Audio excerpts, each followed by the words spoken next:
रसूलुल्लाह सल्लल्लाहु अलैहि वसल्लम से इश्क मोहब्बत हर चीज का एक मेयार है। हम उस मेयार पे जब चलते हैं तो कामयाब। मोटरवे सीधा जा रहा है तो उस पे जाएंगे तो मंजिल पे पहुंचेंगे, इधर उधर हुए तो भटक जाएंगे। अकीदत जिसको कहते हैं मोहब्बत, अकीदत अगर शरीयत के मुताबिक होगी तो निजात का जरिया होगा, और अकीदत शरीयत से हटके होगी तो पकड़ का बायस। रसूलुल्लाह सल्लल्लाहु अलैहि वसल्लम से जो मोहब्बत है, जो है, उसका क्या मेयार है? दो चीजें माशाल्लाह आप साथ আল্লাহ নবীর ভালোবাসার কোনো লিমিট নেই, সীমানা নেই, সীমাহীন একটা জিনিস।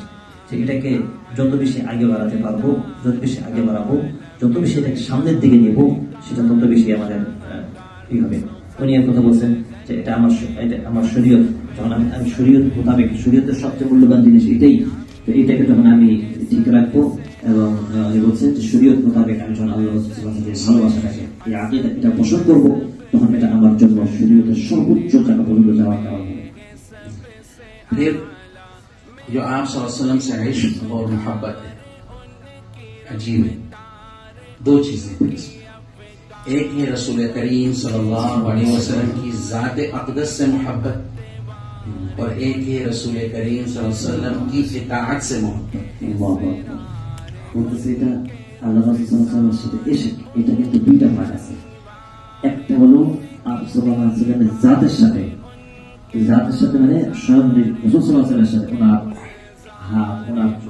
ওনার ভালোবাসা, ওনার মর্যাদা, ওনার বংশ, ওনার ইজ্জত থেকে। আরেকটা হচ্ছে আল্লাহ রাসূল সাল্লাল্লাহু আলাইহি ওয়াসাল্লামের ইশক, আরেকটা অধ্যায় হচ্ছে, আরেকটা ভাগ হচ্ছে আল্লাহ রাসূল সাল্লাল্লাহু আলাইহি ওয়াসাল্লামের আনুগত্যের সাথে। এটার মধ্যে একটা ইশক, ভালোবাসা। सिर्फ जात से मोहब्बत हो, इताअत से मोहब्बत नहीं तो ईमान खतरे में, और सिर्फ इताअत से मोहब्बत हो, जात से मोहब्बत ना हो, फिर भी ईमान खतरे में। ईमान मुकम्मल जब होगा जब जात रसूल सल्लल्लाहु अलैहि वसल्लम से भी मोहब्बत हो, इताअत रसूल सल्लल्लाहु अलैहि वसल्लम से भी। বুঝছেন, বলছেন যে আল্লাহ রাসূল সাল্লাল্লাহু আলাইহি ওয়াসাল্লামের সাথে যদি ওনার ব্যক্তির সাথে যদি আমাদের ভালোবাসা থাকে, কিন্তু ওনার আনুগত্য অর্থাৎ আমার সুন্নতের সাথে, ওনার ইতাআতের সাথে, আনুগত্যের সাথে আমার ভালোবাসা নেই, তাহলে আমার ঈমান খাতরার মধ্যে আছে, আমি ভয়ের মধ্যে আছে, আমার ভুল যে কোনো সময় হতে পারে। এরপরে বলছেন যদি আমি শুধু তার সুন্নতগুলিকে বলবেন, সেটা আল্লাহ হাদিসের ব্যাপারে, সুন্নতগুলোর সাথে ভালোবাসে কিন্তু ওনাকে জাতের সাথে, ওনার জাতের সাথে, ব্যক্তির সাথে ভালোবাসা নেই, আমরা যেটা ই করি এটা নেই, তো এটাও আমার খাতরার মধ্যে আছে। এই জন্য যখন দুটোটা একসাথে থাকবে, এটা হচ্ছে এটা নূরুল আলা सिर्फ जात रसूल से मोहब्बत और इताअत से नहीं। मिसाल अबू लहब, रसूलुल्लाह सल्लल्लाहु अलैहि वसल्लम की जात आली से मोहब्बत, आपकी पैदाइश हुई, अपने बांदी को आजाद कर दिया, बहुत खुश हुआ, लेकिन जब इताअत का वक्त आया तो अबू लहब कहने लगा, तब मैंने लगा अलिहादा जमा था ना, कि तुम्हारे हाथ यूं हो जाए, तुमने इस बात के लिए जमा कर। तो अल्लाह ने कुरान नाज़िल किया, तब्बत यदा अबी लहब। तब्बत बोला, अल्लाह का तब्बत यदा, मेरे महबूब को बोलते तब्बत, तेरे हाथ मा अगना अन्हु मालुहु व मा कसब सयस्ला नारन ज़ाता। तो समझ में आया सिर्फ जात से मोहब्बत काफी नहीं। বলছেন যে শুধু ব্যক্তির সাথে মহব্বত করা এটা আমাদের জন্য যথেষ্ট না। আমি বলতেছিলাম যে যেমন আবু লাহাব আল্লাহ নবীর সাথে ভালোবাসতেন না, বা যেভাবে আমার ব্যক্তির সাথে ব্যক্তি ভালোবাসতেন না, কি তার প্রমাণ কি? কারণ আল্লাহ নবীর খবর শুনছে, জঙ্গলে তখন গোলাম আজাদ করে দিচ্ছে এবং ওনাকে সবসময় সাপোর্ট করছে, সবসময় কি করছে, কিন্তু যখন থেকে তার আনুগত্যের দিকে দাওয়াত দিছে, তখন বলছে যে না, আমরা এটা থেকে পিছিয়ে আসছে। তখন সে কি হয়েছে, সে তখন থেকে যখন এই কথা ডাক দিয়েছে, নিজের আনুগত্যের কথা আল্লাহ রাসূল সাল্লাল্লাহু আলাইহি ওয়াসাল্লাম বলছেন, যে সাহায্যের কথা বলছেন, তখন বলছে তাব্বাল্লাহ, আল্লাহ পাক সাথে আয়াত নাযিল করছে, কত বড় সাহস! আমার হাবিবকে তাব্বান বলছো, তাব্বান বলছো, ধ্বংস আলুদা বলছো, তোমার হাত সারা জীবনের জন্য তাব্বাত ইয়াদা আবি লাহাব। এটা হলো দলিল। तो समझ आया सिर्फ जात रसूल से मोहब्बत काफी। তো বলছে যে শুধু আল্লাহ নবীর সাথে ভালোবাসি, এটা আমাদের জন্য যথেষ্ট না। अब दूसरी चीज इताअत रसूल से भी, मतलब जात से भी जरूरी। इताअत, फिर इताअत की दो किस्में, इताअत दिखावे का सामने सामने और इताअत अंदर से। এরপরে দ্বিতীয় যেটা, ওটা তো আমার খাতরার মধ্যে আছে। দ্বিতীয়টা কি বলছে, দ্বিতীয়টা আমরা তার মানে ওই জাতের সাথে ভালোবাসার সাথে সাথে আমার তার অনুগত্যর ভালোবাসাটাও আমাদের মধ্যে থাকতে হবে। আল্লাহ নবী যে দিয়ে শরীয়তগুলো আছে, যে সুযোগগুলো শিখেছে, এটাও ভালোবাসা আমাদের থাকতে হবে। সেটা কিভাবে উনি বলছেন,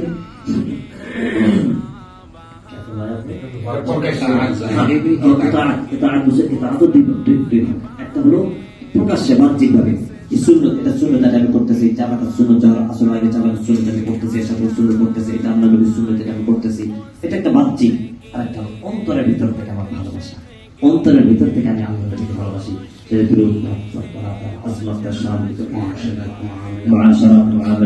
এগুলো সব ঠিক রাখা, এগুলো হচ্ছে আল্লাহ নবী আসলে তাদের ভালোবাসা অন্তর থেকে। तो एक ज़ाते रसूल से मोहब्बत, एक इताअत। फिर इताअत की दो शुक्र, एक सामने सामने और एक अंदर से, दोनों की मिसाल। एक ज़ाते रसूल से मोहब्बत अबू लहब इताअत से नहीं की, नाकाम। एक है ज़ात से भी मोहब्बत, इताअत से मोहब्बत, लेकिन इताअत सामने की है, अंदर की नहीं। अब्दुल्लाह इब्न उबई, रईसुल मुनाफिकीन। ज़ाते रसूल से मोहब्बत, ये बात समझना, ये बहुत जरूरी है ईमान के लिए। हमारा रुख सही हो, कहीं ऐसा हो कि हम सही के चक्कर में गलत करें। ज़ाते रसूल से भी मोहब्बत, इतनी मोहब्बत जब हुजूर के सामने बैठता अदब।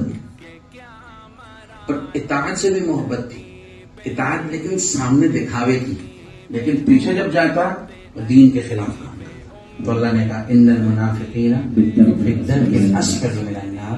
ज़ात से तो मोहब्बत थी, इताअत से भी थी, लेकिन इताअत सामने की थी, दिखावे की, लेकिन अंदर से नहीं थी, तो ये भी नाकाम। बस खत्म करते हैं, उर्दू समझ आ रही है? इताअत सामने भी, इताअत अंदर भी, फिर बहुत है। अबू बकर सिद्दीक, उमर, फारूक, सब। जब आपका इंतकाल हो गया तो अबू बकर सिद्दीक तो कहने लगे मेरे महबूब को गुस्ल किसने दिया था? कहने लगे हजरत अली ने दिया था। हजरत अली को बुलाओ, हजरत अली के हाथ लिए यूं रखे, कहा किस पानी से गुस्ल दिया था? कहा था बेर गरस। अली अली मैं जब दुनिया से जाऊं मुझे उसी पानी से गुस्ल देगा, अपने हाथ से। मेरा जनाजा लेके हुजूर के दरवाजे पे जाना, इजाजत मांगना, इजाजत मिल जाए तो दफना देना, वरना जन्नतुल बकी में कहीं पे भी दफना देना। हज़रत अली फरमाते हैं मैंने उनकी वसीयत पे अमल किया। उनके जनाजे को लेकर जब रोज़ा रसूल सल्लल्लाहु अलैहि वसल्लम पे गया और वहां इजाजत मांगी तो कोई नहीं था, अंदर से दरवाजा खुला और आवाज आई हबीब को हबीब से मिला दो।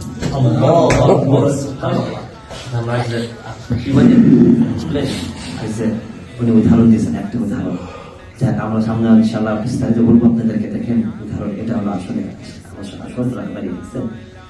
উনি বলতেছিলেন যে দেখেন আবু বকর রাদিয়াল্লাহু আনহু উদাহরণ, আব্দুল্লাহ বিন উবাই উদাহরণ দিয়েছে যে বাহ্যিক ভাবে গেছে কিন্তু ভিতর থেকে ভালোবাসা নাই, মুনাফিক। তো ভিতর থেকে ভালোবাসা কোনটা? আবু বকর রাদিয়াল্লাহু আনহু উদাহরণ দিয়েছে কিভাবে, যে রাসূল সাল্লাল্লাহু আলাইহি ওয়াসাল্লামের যখন নাকি গোসলের কথা আসছে, জিজ্ঞেস করছে আল্লাহ রাসূল সাল্লাল্লাহু আলাইহি ওয়াসাল্লাম কি গোসল দিয়েছে, কার হাতে দেওয়া দিয়েছে? আলী রাদিয়াল্লাহু আনহু বলেছে আমি দিয়েছি, আমার হাত দিয়ে। আলী রাদিয়াল্লাহু আনহু হাত গুলোকে ধরে বুকে ঝাড়া করছে, বুকে ঝাড়া করছে। কারণ এটা কোনো আমলের মধ্যে আছে, যেটা আমল হচ্ছে না, বুকে ঝাড়া দিচ্ছেন, চুমা খেয়েছেন। এরপরে বলছেন যে কোন পানি দ্বারা গোসল করেছে? বলছে বিঘা গাছ, আমি যে গত বছর পানি আমি যে ইসলাম ধরতে সেই বিঘা গাছের পানি, বলছে সেই পানি নিয়ে আসলে চুমা দিচ্ছে, মুখলে করতেছে। এরপরে উচিত করতেছে, বলতেছে আলী রাদিয়াল্লাহু আনহু বলতেছে আমার যখন ইন্তেকাল হবে, কে? আবু বকর রাদিয়াল্লাহু তাআলা আনহু।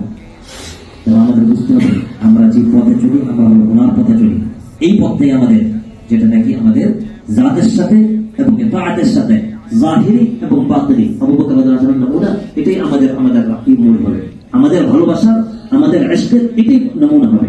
এটা আমাদের মনে রাখতে হবে।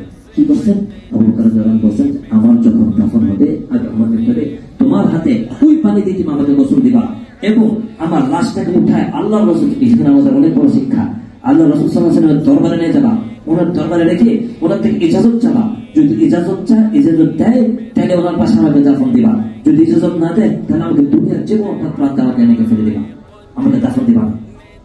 আবু বকর রাদিয়াল্লাহু আনহু বলছেন, আল্লাহ চিন্তা করেন, দেখেন আলী রাদিয়াল্লাহু আনহু বলতেছেন যে আমি ওনার ওসিয়ত অনুযায়ী ওনাকে নিয়ে গেছি, আল্লাহ রাসূল সাল্লাল্লাহু আলাইহি ওয়াসাল্লাম রওজা শরীফে নিয়ে গেছে, দরবারে নিয়ে গেছি। বলছে ওখানে ভিতরে কেউ নাই, এখন এটা আমাদের জন্য অনেক বড় দলিল। বলছে কেউ নাই, ওখানে কেউ নাই।